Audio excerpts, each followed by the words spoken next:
प्यारे बच्चों, आज हम प्रश्नावली 3.1 कक्षा 7 का वीडियो बनाने वाले हैं। इस पाठ का नाम है आंकड़ों का प्रबंधन। इस पाठ का एक वीडियो हम पहले भी बना चुके हैं, जिसमें हमने आपको बताया था आंकड़े क्या होते हैं, आंकड़ों का प्रस्तुतिकरण कैसे होता है, माध्यक क्या होता है, माध्य क्या होता है, बहुलक, परिसर, इन सब के बारे में जानकारी दी थी। आज हम इस प्रश्नावली को हल करेंगे, जिसमें सबसे पहला प्रश्न है, आप अपनी कक्षा के किन्हीं 10 विद्यार्थियों की ऊंचाइयों का परिसर ज्ञात कीजिए। बच्चों, अभी तो क्लास बंद है, इसलिए हमने 10 विद्यार्थियों की ऊंचाई अनुमान से इसमें लिख ली है ताकि प्रश्न को हल कर सकें। तो देखो कैसे हल करेंगे। ये लिखा है मैंने, कक्षा 10 के 10 विद्यार्थियों की ऊंचाई सेंटीमीटर में इस प्रकार है: 105, 127, 125, 132 centimetre, 133 centimetre, 134 centimetre, 136 centimetre, 144 centimetre, 141 centimetre, 146 centimetre. ये उन 10 बच्चों की अनुमानता ऊंचाई हमने इसमें लिख ली है। अब चूंकि हमें परिसर ज्ञात करना है, तो परिसर के लिए हम सबसे बड़े आंकड़े में से सबसे छोटे आंकड़े को घटा देते हैं। सबसे आसान परिसर ही होता है। तो लिख दिया, सबसे बड़ा आंकड़ा मतलब सबसे बड़ी ऊंचाई कितनी है, वो 146। उसके बाद लिख दिया सबसे छोटा आंकड़ा, सबसे छोटा आंकड़ा मतलब ऊंचाई कितनी हो गई, वो 105। अब हमें परिसर निकालना है, तो परिसर का मतलब होता है सबसे बड़ा आंकड़ा माइनस सबसे छोटा आंकड़ा। तो सबसे बड़ा आंकड़ा हो गया 146, सबसे छोटा आंकड़ा हो गया 105। तो 146 में से बच्चों जब 105 को घटाएंगे तो हमारा उत्तर आएगा 41। तो हम कहेंगे कि इन आंकड़ों का जो परिसर है वो 41 है। अब देखते हैं प्रश्न नंबर 2। प्रश्न संख्या 2 है, कक्षा के एक मूल्यांकन में प्राप्त किए गए निम्नलिखित अंकों को सारणीबद्ध रूप से संगठित कीजिए। बच्चों, इस अंकों की सारणी बनानी है। सारणी बनाने के लिए हमें 2 चीज़ें चाहिए होती हैं। सबसे पहला होता है मिलान चिन्ह और दूसरा होता है बारंबारता। ये अंक तो चाहिए, लेकिन उसके साथ में ये भी चाहिए। मिलान चिन्ह क्या होता है? मिलान चिन्ह ऐसे हम सीधी लाइनें लगाते हैं, मिलान चिन्ह कहलाएंगे, लेकिन इसको लगाने का एक रूल होता है। बच्चों, 4 लाइन एक लगानी है तो 1, 2 दिखाना है तो 2, 3 दिखाना है तो 3, 4 दिखाना है तो 4। अब अगर हमें 5 दिखाना है तो हम सीधी लाइन नहीं खींचेंगे, बल्कि 5 के लिए एक तिरछी लाइन खींचेंगे, जिससे हमें उसका एक पैकेट जैसा दिखेगा। ऐसा दिखते ही हम समझ जाएंगे कि ये जो मिलान चिन्ह बना है वो 5 के लिए है। अगर हमें 9 दिखाना है तो 1, 2, 3, 4 और ऐसे 5 हो गया, ये 1, 2, 3, 4, 5 और ये 4 हो गया 9। इस तरह से बच्चों हम मिलान चिन्ह बनाते हैं। अगर सिर्फ 2 दिखाना है तो 2। बारंबारता मतलब कोई भी संख्या जितनी बार रिपीट होती है आंकड़ों में, वही मिलान चिन्ह भी उसी से आता है और बारंबारता भी उसी से आती है। जैसे ये 5 है तो बारंबारता भी 5 होगी, ये 9 है तो बारंबारता भी 9 होगी, ये 2 है तो बारंबारता भी 2 होगी। सारणी बनाने के लिए हमें ये 2 चीज़ें चाहिए। तो यहाँ हम देख लेते हैं, 4, 6, 7, 5, 3, 5, 4, 5, 2, 6, 2, 5, 1, 9, 6, 5, 8, 4, 6, 7। तो सबसे पहले हम बनाते हैं इसकी सारणी। सबसे पहले हमने लिया अंक, फिर मिलान चिन्ह और फिर बारंबारता। बच्चों, छोटे से बड़े के क्रम में लगाते हैं। सबसे पहला अंक है इसमें 1 और वो आया है एक ही बार, तो मैंने यहाँ लिखा है 1। ये उसका मिलान चिन्ह, एक लाइन लगा दी और बारंबारता भी 1। उसके बाद अंक लिखना है 2। 2 कितनी बार आया? एक ये है, एक ये है, तो 2 आया है 2 बार। तो हमने 2 लिखा और मिलान चिन्ह के लिए ये 2 लाइनें लगाई और बारंबारता भी 2। उसके बाद अंक आया है इसमें 3 एक बार, तो हमने एक ही मिलान चिन्ह लिखा और बारंबारता भी 1 लिखी। जो 4 अंक है वो 3 बार आया है, तो हमने मिलान चिन्ह 3 बनाए और उसकी बारंबारता भी 3। यहाँ देख लो, 4 एक ये रहा है, 1 2 और 1 3 जगह आया है ना। तो उसी तरह से ऐसे ही हमने पूरी सारणी इसकी बना ली है। 5 आया है उसमें 5 बार, तो 4 सीधे मिलान चिन्ह लगाए और 1 तिरछा लगाया, वो पैकेट बन गया पूरा उसका, तो वो भी 5 और बारंबारता भी 5। 6 आया है 4 बार, 4 मिलान चिन्ह और 4 ही बारंबारता। इस तरह से हमने इस प्रश्न को बनाया है। 7 2 बार आया है तो 2, 8 एक बार है तो 1, 9 एक बार है तो 1। अब ये हो गया, सारणी हमारी बन गई। हमें इसमें ये भी दिख रहा है सबसे छोटा अंक क्या है और सबसे बड़ा अंक क्या है। अब इसने पूछा था इसमें सबसे बड़ा अंक कौन सा है, तो सबसे बड़ा अंक है 9। लिख दिया हमने, सबसे बड़ा अंक बराबर 9। फिर उन्होंने पूछा सबसे छोटा अंक कौन सा है, तो सबसे छोटा अंक तो सबसे पहले आ गया, वो है 1। इन आंकड़ों का परिसर, परिसर मतलब सबसे बड़े में से सबसे छोटे को घटा लेना है, तो आंकड़ों का परिसर होगा सबसे बड़ा अंक माइनस सबसे छोटा अंक। तो सबसे बड़ा अंक जो था वो था 9 और सबसे छोटा था 1, तो 9 माइनस 1 क्या हो गया 8। आखिरी है ये अंक गणितीय माध्य ज्ञात की।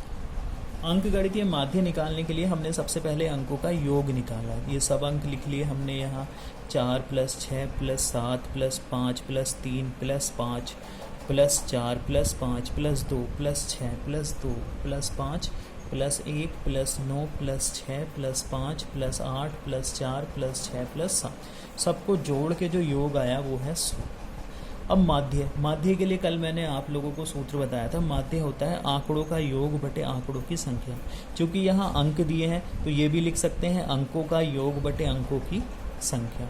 अंकों का योग जब हमने सभी को जोड़ा तो आया 100, और अंकों की संख्या इसको गिनोगे तो ये है 20, तो 100 बटे 20, 20 से 100 को काट दिया 5 बार, तो उत्तर आया हमारा माध्य कितना हो गया फिर 5।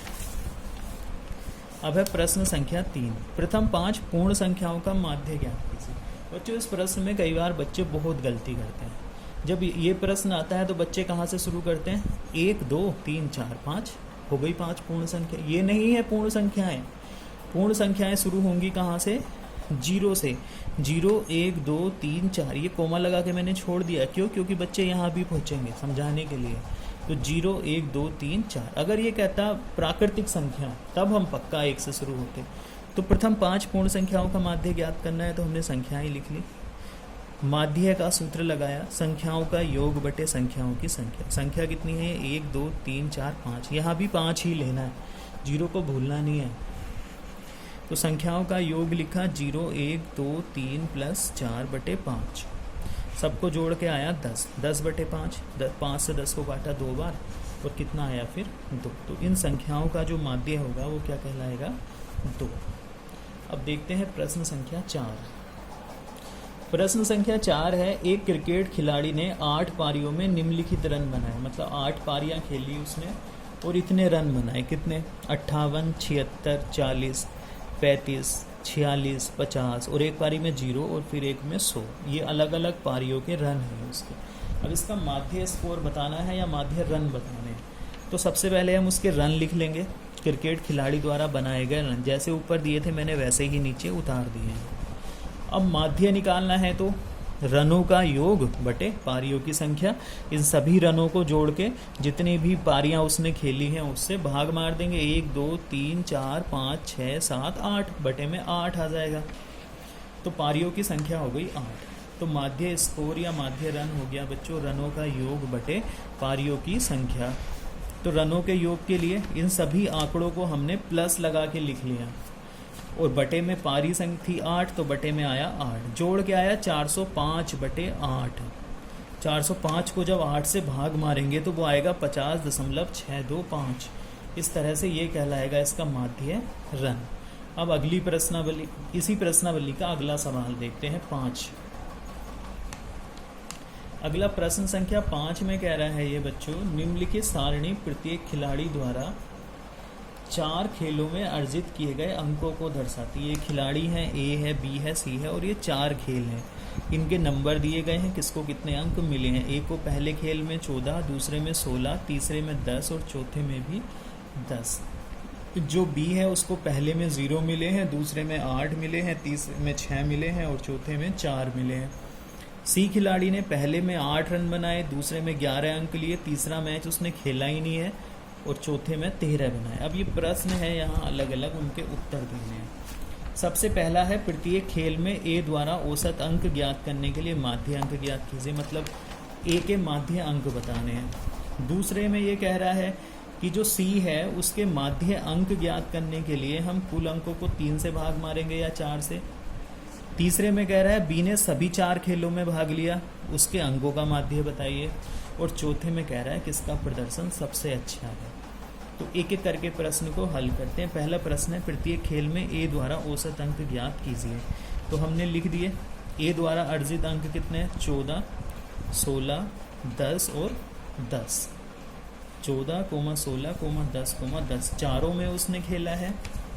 तो माध्य अंक हो गया अंकों का योग बटे खेलों की संख्या। अंकों का योग मतलब 14 + 16 + 10 + 10 और बटे कितने खेल खेले उसने, 4 खेले, तो बटे में आ गया फिर 4। ऊपर 4 ही आंकड़े हैं तो बटे में 4 ही आता है। तो जोड़ के आया 50 और बटे में रहा 4। काट के भाग मारेंगे तो ए का जो माध्य अंक आएगा वो आएगा 12.5। अब बच्चों बात करते हैं दूसरे प्रश्न की, जिसमें इसने कहा था कि सी द्वारा अर्जित माध्य अंक ज्ञात करने के लिए हम उसको 2 से भाग मारेंगे या 3 से भाग मारेंगे या 4 से। तो बच्चों देखो यहाँ जरा, सी ने एक मैच ये खेला, एक ये खेला, एक ये खेला, ये खेला ही नहीं है। अगर इसमें 0 रन भी लिखे होते तो ये हम मानते खेला है। अब जिस खिलाड़ी ने 3 ही मैच खेले हैं तो हम उसका औसत 4 से निकालेंगे? कभी नहीं निकालेंगे, क्योंकि उसने वो खेला ही नहीं है। तो हम 3 से ही भाग मारेंगे। तो यहाँ मैंने लिख दिया है, सी द्वारा अर्जित माध्य अंक ज्ञात करने के लिए 3 से भाग करेंगे। क्यों करेंगे? क्योंकि उसने केवल 3 मैच खेले हैं। अब उसके माध्य अंक भी हमने निकालने हैं। तो सी का माध्य अंक क्या होगा? अंकों का योग बटे खेले गए खेलों की संख्या। अंकों का योग 3 ही अंक हैं उसके, 3 ही खेल खेले हैं। 8, 11, 13 बटे 3, इनको जोड़ के 3 से भाग मान लेंगे, 32 बटे 3 आएगा, काट के 10.66 आएगा। अब बी के अंकों का माध्य बताना है तो वो भी हम करेंगे। बी के अंक देख लेंगे कितने, 0, 8, 6, 4। तो 0 + 8 + 6 + 4 बटे 4। तो ये हो गया बच्चों जोड़ के 18 बटे 4, काट के आएगा 4.5। फिर इसने कहा था किसका प्रदर्शन सबसे अच्छा था। तो बच्चों हमने देखा है ए का जो है वो औसत 12 का है, सी का 10 का है और बी का 4 का है। तो 12 ही अच्छा होता है और 12 ही सबसे बड़ा संख्या भी है माध्य में। तो हम लिख देंगे ए का प्रदर्शन सबसे अच्छा है। आज के वीडियो में बच्चों इतना ही है। किसी को कोई प्रश्न से संबंधित समस्या है तो वह मुझसे मेरे नंबर पे फ़ोन करके मालूम कर सकता है। धन्यवाद बच्चों।